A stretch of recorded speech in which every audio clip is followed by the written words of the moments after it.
Hello viewers. तो आज की क्लास में हम लिमिट से रिलेटेड एक बहुत इम्पॉर्टेंट और कॉन्सेप्चुअल प्रॉब्लम सॉल्व करेंगे, राइट। और यहाँ पर जो लिमिट हमें इवैल्यूएट करनी है, इसमें हमारे पास ग्रेटेस्ट इंटीजर फंक्शन भी है और एब्सोल्यूट वैल्यू फंक्शन भी है और फ्रैक्शनल पार्ट फंक्शन भी यहाँ पर दिया हुआ है, राइट। तो चलिए इस लिमिट को सॉल्व करते हैं। और यहाँ limit x tends to 0 minus दिया हुआ है, राइट। तो इसका मतलब यह है, जो नेगेटिव साइन है इसका मतलब यह है कि हमें यहाँ पर लेफ्ट हैंड लिमिट कैलकुलेट करनी है इस फंक्शन की when x approaches to 0 from the left of x is equal to 0, right.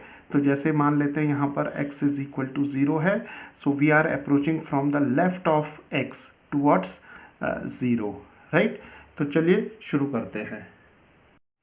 तो इस लिमिट को सॉल्व करने के लिए हम क्या करते हैं, सबसे पहले इसे हम L ले लेते हैं, राइट। तो हमें यहाँ L की वैल्यू फाइंड आउट करनी है। तो x is equal to 0 minus H यहाँ पर हम सब्सटीट्यूट करेंगे, राइट।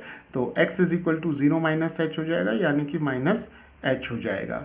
और h यहाँ पर एक पॉजिटिव क्वांटिटी होगी जो कि 0 से बड़ी होगी, और h जो होगा बहुत छोटी क्वांटिटी होगी, right. h is a positive quantity but it is a very small quantity, and h जो होगा it lies between 0 and 1, right। तो अब हम क्या करेंगे कि इस लिमिट l को अब हम लिख सकते हैं लिमिट h टेंस टू 0 हमारे पास आ जाएगा।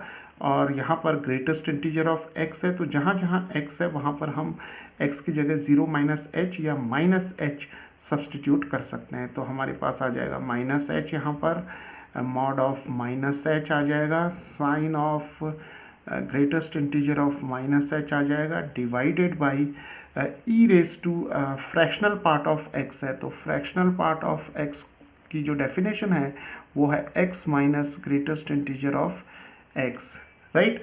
तो ई रेज टू हो जाएगा ये x minus greatest integer of x, तो x की जगह हम रख सकते हैं माइनस h, फिर हो जाएगा minus greatest integer of minus h, right. Plus mod of x है तो इसे लिख सकते हैं हम माइनस h, और cos of greatest integer of minus h, right. तो अब हमारे पास जो लिमिट l है उसके लिए ये एक्सप्रेशन आ गया है। तो अब हमारा यहाँ पर एम है कि हम greatest integer of minus H के लिए जो वैल्यू होती है उसे लिखेंगे, और मॉड ऑफ माइनस एच के लिए वैल्यू लिखेंगे, राइट। तो अब देखिए यहाँ पर क्या दिया हुआ है, हमें दिया हुआ है कि h जो है वो 0 और 1 के बीच में लाई करता है, राइट। तो h लाइज बिटवीन 0 एंड 1।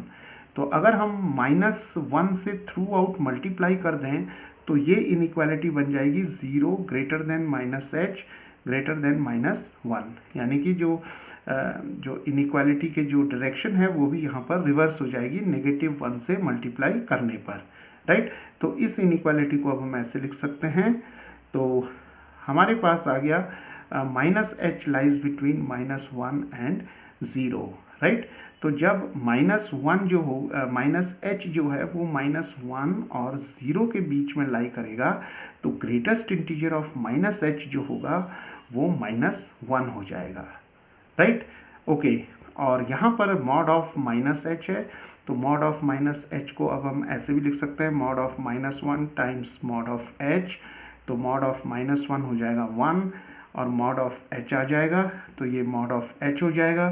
और क्योंकि h ग्रेटर देन 0 है तो मॉड की डेफिनेशन से मॉड ऑफ h जो होगा वो प्लस h आ जाएगा, राइट। तो अब हम greatest integer of minus H की वैल्यू माइनस 1 और मॉड ऑफ माइनस एच की वैल्यू प्लस h यहाँ पर सब्सटीट्यूट करेंगे और लिमिट को सिंप्लीफाई करेंगे। तो अब हम l को इस तरीके से लिख सकते हैं, लिमिट h टेंस टू 0, हमारे पास यहाँ पर आ जाएगा माइनस 1, यहाँ पर हमारे पास प्लस एच आ जाएगा, यहाँ पर आ जाएगा sign of minus 1 divided by E raise to minus H, यहाँ पर आ जाएगा माइनस 1 और प्लस यहाँ पर आ जाएगा h और यहाँ पर आ जाएगा कॉस ऑफ माइनस 1, राइट। तो चलिए अब हम यहाँ पर जो ये एक्सप्रेशन है, इसे थोड़ा सिंप्लीफाई कर लेते हैं। तो अब हम इसे लिख सकते हैं limit h tends to 0 and this is -1 plus h। Sine of -1 को हम लिख सकते हैं minus sine 1, right, because sine of minus theta जो होता है वो माइनस साइन थीटा होता है, राइट। और कॉस ऑफ -1 होगा तो cos of minus theta is plus cos of theta, right. तो यहाँ पर आ जाएगा हमारे पास e raise to minus H plus 1, minus minus plus हो जाएंगे, प्लस h, और यहाँ पर आ जाएगा कॉस ऑफ 1, राइट। तो चलिए अब हम यहाँ पर लिमिट हमें दी हुई है h टेंड्स टू 0, तो h की वैल्यू 0 सब्सटीट्यूट कर देते हैं। तो देखिए हमें क्या क्या मिलेगा, -1 प्लस 0 मिलेगा, यहाँ पर h की वैल्यू 0 आ जाएगी, यहाँ पर माइनस साइन 1 आ जाएगा, divided by e raise to -0 plus 1, और यहाँ पर 0 टाइम्स कॉस ऑफ 1 आ जाएगा, राइट। h की वैल्यू 0 रखेंगे यहाँ पर और यहाँ पर, राइट। तो अब हम इसे सिंप्लीफाई करते हैं, तो ये -1 होगा तो माइनस माइनस प्लस हो जाएगा, तो साइन ऑफ 1 आ जाएगा, राइट। और यहाँ पर e रेज टू 1 हो जाएगा हमारे पास, और ये टर्म यहाँ पर 0 हो जाएगी, राइट। तो अब हम इसे लिख सकते हैं साइन 1 ओवर e, और e को अगर हम न्यूमरेटर में ले जाएं तो ये हो जाएगा e raise to -1 sine 1, right.